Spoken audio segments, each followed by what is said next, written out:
And now to our second lead story on 5 Live. A full-blown halal food war has been raging in Kerala after it was claimed by some that halal certified jaggery was being used in the famous Sabarimala temple's prasadam. It has triggered a spit-free food campaign where lists of restaurants are being generated claiming to be spit-free or halal-free food. The BJP has demanded that halal food culture is not innocent, it's insidious and should be banned. It's become a huge war over food and it's very political and very virulent. Take a look.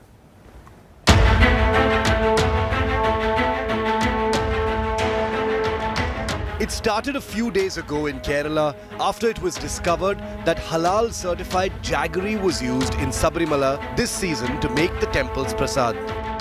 And since then, all hell has broken loose in Kerala's political battlefield. After a concerted social media storm that included viral claims that the Muslim clergy spits on halal food as a religious practice, things have simply snowballed into an all-out halal war in God's own country. Last week, the Vishwa Hindu Parishad moved the Kerala High Court, which has now sought a report on this halal jaggery claim. But on Kerala's streets, various community leaders have spoken out non-stop, goading on an uninterrupted social media campaign against Muslim-owned restaurants in the state. On Sunday, things intensified, with senior BJP state leaders declaring that halal was a social evil just like triple talaq. ഹലാൽ സംസ്കാരം ഉണ്ടാക്കുന്നതിന് പിന്നിൽ കൃത്യമായിട്ടുള്ള ഒരു അജണ്ടയുണ്ട്. ആ agenda തിരിച്ചറിയാൻ മറ്റു പാർട്ടികൾക്ക് സാധിക്കുന്നില്ലെങ്കിലും ഞങ്ങൾക്ക് ആ അജണ്ട വളരെ വ്യക്തമായിട്ട് മനസ്സിലായിട്ടുണ്ട്.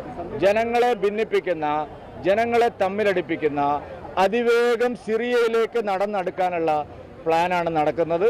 അതിനെതിരായിട്ടുള്ള നിലപാടാണ് ഞങ്ങൾ സ്വീകരിച്ചത്. This video of a Muslim man spitting into cooked food resurfaced on social media earlier this month, weaponized in the war against halal to rekindle debates around alleged unhygienic practices followed by some Muslim groups. It instantly sparked a spit-free food campaign with Christian groups actively spreading lists of hotels owned by non-Muslims through social media. For instance, Soldiers of Cross, a prominent group on social media, has started sharing lists of hotels in various localities claiming to serve spit and mucus-free food. The lists are being widely circulated through WhatsApp, Facebook and other social media, further emphasizing the claimed spitting culture by certain Muslim groups and polarizing communities sharply. This has forced several Muslim groups to clarify that the spitting or blowing culture was restricted to very select groups and is not by any means a widespread practice. हलाल को समझना चाहिए. हलाल के माने शुद्ध के होते हैं और शुद्ध कोई भी चीज हो तो उसके लिए किसी तरह से किसी को आपत्ति नहीं होती है. शुद्ध को भी अगर राजनीति से जोड़ लेंगे तो शायद ये मुझे लगता है कि इस पर सोचने और विचार करने की जरूरत है. Dr. Suhaib Molavi, the Imam of the Palayam Mosque, released a statement saying that the Prophet has said one should never blow into food and denounced the practice captured in the viral videos. But given the vicious communal form the story has taken, the ruling CPM in Kerala had to step in. What Sangha Parivar is trying to do in Kerala, divide people on the basis of different food habits, it is unacceptable, it is reprehensible. The people of Kerala are not going to accept this. And the LDF government in Kerala would do whatever is necessary to ensure that religious harmony is protected in the state of Kerala. Meanwhile, Kerala's famous Paragon group of restaurants based in Kozhikode, who made it to the list of good restaurants, has ended up filing a complaint with the cyber cell when things actually turned against them. And they've since denounced the lists being circulated. രണ്ട് മതവിഭാഗങ്ങളുടെ പ്രസ്താവനകളായിട്ട് social മീഡിയയിൽ കൂടെ പ്രചരിക്കുന്നുണ്ട്. ഇതൊക്കെ ആസൂത്രിതമായിട്ട് ചില കുബുദ്ധികൾ പടച്ചുവിടുന്ന കാര്യങ്ങളാണ്. ആ വ്യാപാര മേഖലയിൽ ഒരു അസന്തുഷ്ടി സൃഷ്ടിക്കാനുള്ള ഒരു കൂട്ടരുടെ ശ്രമം, അതിനെതിരെ ശക്തമായ നടപടി വേണമെന്നാണ് നമ്മൾ സർക്കാരിനോട് ആവശ്യപ്പെടുന്നത്. The war over halal in God's own country continues to rage. After halal controversy in Kerala's spit-free food campaign, this time spread by Christian groups, are creating cracks in the harmonious coexistence. The Muslim-owned hotels, while yet to feel the economic or business-wise impact of the campaign, ends up receiving excessive queries about the food preparation in their hotels, while others receive queries including the religion of their cook, to say the least. With camera person Tingu Rajashekaran, Rick Sunuman reporting for India Today. And joining me live, our activist Deepa Ishwar. Also with us is rights activist Saira Shah Halim. Welcome to the both of you. Deepa, I'd like to start with you. Many different angles to the story. It has escalated. There has been a chain reaction on social media. The politicians have all stormed into the debate over this. You've got the CPM saying that this is the Saffron Parivar's old time-tested method to divide people on their choices. This time they've chosen food. The other side says that this is a reverse imposition of halal, on a Hindu institution. Where do you stand on this? This is already in court at this point of time. In fact, the suppliers of that allegedly halal jaggery have been issued notices as well. But where do you stand on this, Deepa? Well, I think when you talk about tolerance, whether it be religious tolerance or whatever, I think it should come both ways. So when we're talking about, and in the current situations, it could be perfectly possible for anyone, but it all started with a video, right? A video that went viral, which shows somebody spitting into food. But it wasn't, okay, there were clarification that it was, he wasn't actually spitting. So I'm not saying that he was spitting, but I was just referring to the video there. So that is how it went viral. You cannot really blindly say that people are overreacting to it, because if one section of the community have doubts on that video, have problems in the way that person was performing whatever he was, then I think that cannot be termed as intolerance, and there should be necessary clarifications that should be given to people who have doubts. That's all. So if the clarifications are given, and you may probably need to give it a number of times, because I have been on this panel and many other panels on the Sabarimala issue where I've had to give a lot of clarifications on my own beliefs. Yeah. So if there are doubts on for certain communities on a particular video, then I think, or on certain rituals that another religion or member of the other religion does, then he or she has a responsibility to clarify it. Okay. And people have the responsibility to take it as well. I'm talking about both sides, but the clarification should be given, and such reactions cannot be termed as intolerance. Okay. Saira, what do you think? It can't be claimed as intolerance, even though at this point of time, things have escalated to a level where, words like intolerance are very mild at this point of time. Because you've got the big leaders in the state who've stepped in, that daggers are drawn between the opposition and the government. You've got the Vishwa Hindu Parishad that's dragged this entire issue to court. It's become very virulent because you've got lists that are being circulated there. And as Deepa correctly pointed out, what started off as a jaggery halal issue has now come down to these spitting videos that keep emerging from time to time and sort of conflating halal with that practice. There have been some people who've come forward and clarified, but Deepa says maybe more people should come out and educate those who don't understand it. See, Shiv, firstly, I think it's being made into a communal issue, because right now the focus of the country should be employment as well as hunger. So now, for instance, if a seller wants to educate his customers on what the ingredients are, or how a particular meat is prepared, it will help the customers to make informed choices. Because today everybody wants to know whether the chicken they're eating is free-range chicken or poultry, or what is the kind of condition the meat is prepared. I mean, people need to be sensitized these days, and forget non-vegetarian food. I think customers are making a lot of informed decisions as far as vegetarian food is concerned.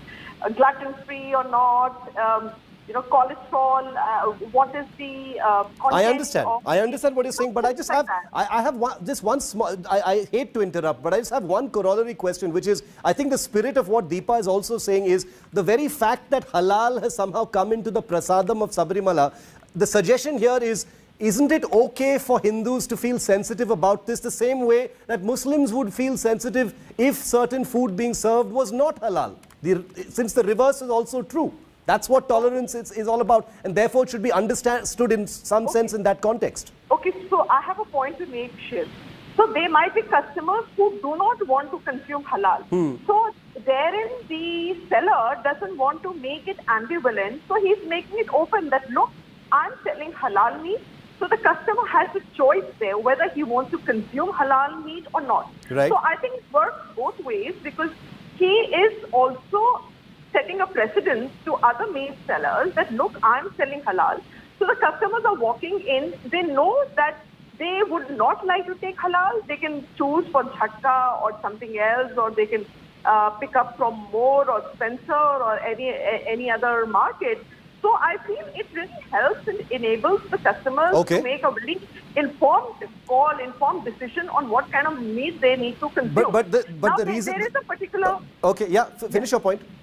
There is a particular party who is communalizing issues and they want to bridge the gap between communities.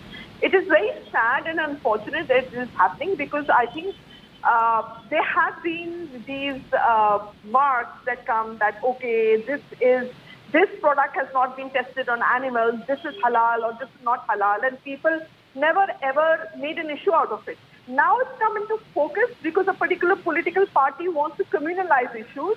But what would you say to that? Do you think it's a communalizing of the issue? Saira, I take your point about giving customers as much information as they can, but this particular point is a little different. It's become something else. But the Sabarimala Prasadam being made from allegedly halal jaggery, that is where this entire thing was triggered from. Deepa, with everything you've seen on the issue so far, do you believe that there is a sort of organized effort to communalize and divide society, as Saira is alleging, and many people are alleging? No, I think, I think whatever issue you take, it always starts with a genuine request from people. And then it's taken up by certain political parties. But then political parties are there to protect public interest, right? So when there is an issue with the public, it's just natural that political parties stand up. So you're saying it is a legitimate, you're saying the issue is a legitimate issue that's been taken up. That's what you're saying. I feel, yes, I feel the doubts that have come in from one section of the public, because even when I saw the video, or when somebody says that, okay, there is halal in the jaggery that's provided in Sabarimala, obviously it's a matter of concern. So obviously it can actually stir up certain issues and certain doubts. And if the political parties are not talking anything about it, then what will ordinary people do? So it's quite natural for parties to take it up and, make it up as, finding a solution to it and bringing as much clarity as possible to the whole issue. And now, coming to the point of giving as much information to the public and giving them the choice to choose. I think there's the same thing that we discussed years back when we discussed the Sabarimala issues, where it's ultimately not everything is about the choice. It is about what people believe in, and it's a very sensitive issue, because when beliefs are questioned, when religious sentiments are questioned, when there are frowns on your face because there is something that's against your belief, it cannot be seen in black and white. It cannot be seen that, it's somebody's choice and someone can opt out of having halal if they do not want to. And it's not as easy as it is, because it's not about a choice, it's about one's belief.